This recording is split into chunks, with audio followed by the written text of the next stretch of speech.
کچھ ہو ہی نہیں سکتا پھر. تو اللہ نے بنایا ہے اور اللہ کہتا ہے یہ کتاب میری کتاب ہے، جس کو ہم کیا کہتے ہیں قرآن. اس کی بھی دلائل کے انبار لگا دیے تاکہ لوگ اس میں شک نہ کریں. اللہ نے اس کتاب کو نازل کر کے کہا لا ریب فیہ، اس کتاب کے برحق ہونے میں کوئی شک نہیں ہے. اے اللہ تو نے کہہ تو دیا کوئی شک نہیں ہے، لیکن اگر ہم یہ مان لیں کہ یہ تیرا کلام ہے تو پھر اس کے مقابلے میں جتنی کتابیں ہیں ان کی کوئی ویلیو نہیں ہے. یہ سب سے سپیریئر، باقی کتابوں کی ویلیو ہے، اس کے مقابلے میں نہیں. کہ ومن اصدق من اللہ قیلا، اللہ سے زیادہ کوئی سچ بول نہیں سکتا. یہ تو کامن سینس کی بات ہے نا. دیکھو ہم جھوٹ کیوں بولتے ہیں؟ کوئی مفاد ہوتے ہیں، اللہ کے کسی سے کوئی مفاد نہیں ہے. وہ سب پہ غالب ہے. ظاہر ہے جس نے کلمہ کن کی طاقت سے کائنات اور انسان کو بنا دیا، اسے کیا ضرورت ہے جھوٹ بولنے کی؟ وہ ہر چیز پر قادر ہے. اس لیے بڑا اہم سوال ہے کہ یہ کتاب اللہ کی ہے بھی کہ نہیں ہے. اگر ہے تو ہے، پھر تو فنش، اس کے آگے اب کوئی دوسری بات ہو نہیں سکتی. تو اللہ نے دلائل کے انبار لگائے کہ یہ کتاب کس کی ہے؟ میری.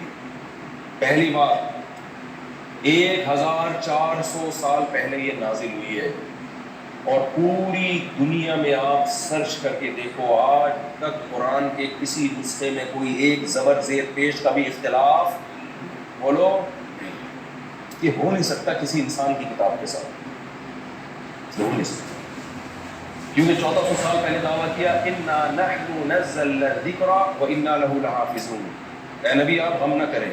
قرآن میں نا عجیب بات ہے، نبی صلی اللہ علیہ وسلم جب آپ نے نہ آپ لکھنا جانتے تھے نہ پڑھنا جانتے تھے، ایک کتاب لے کر آئے جس کو قرآن کہا جاتا ہے.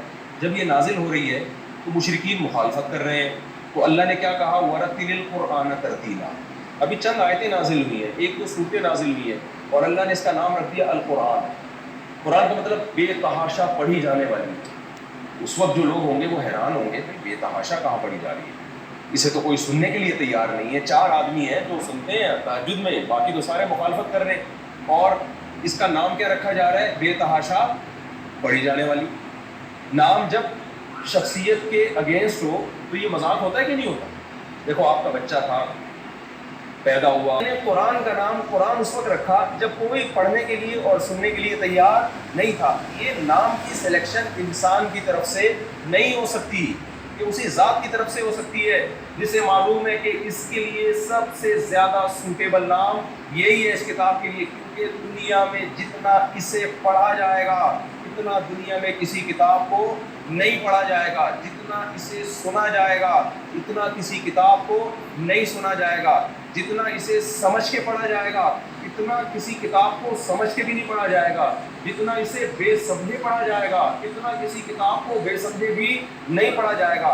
یہ وہ واحد کتاب ہے جسے کھڑے ہو کے پڑھا جائے گا، کھڑے ہو کر سنا جائے گا. یہ وہ واحد کتاب ہے جسے باوضو ہو کے پڑھا جائے گا، باوضو ہو کے سنا جائے گا. یہ وہ واحد کتاب ہے جسے ایک ایک وقت میں 5 لوگ حرم میں گول دائرے میں کھڑے ہو کر تراویح میں سن رہے ہوں گے. یہ وہ واحد کتاب ہے جسے رمضان میں کروڑوں لوگ، کروڑوں حافظ ایک ہی وقت میں پوری دنیا میں نماز میں کھڑے ہو کر پڑھ رہے ہوں گے. اتنا پروٹوکول جس کتاب کو دیا جائے گا اسی کو قرآن کہا جا سکتا ہے. تو نام اس وقت قرآن رکھا جا رہا ہے جب یہ پروٹوکول کا اس کا 1000واں حصہ بھی نہیں تھا.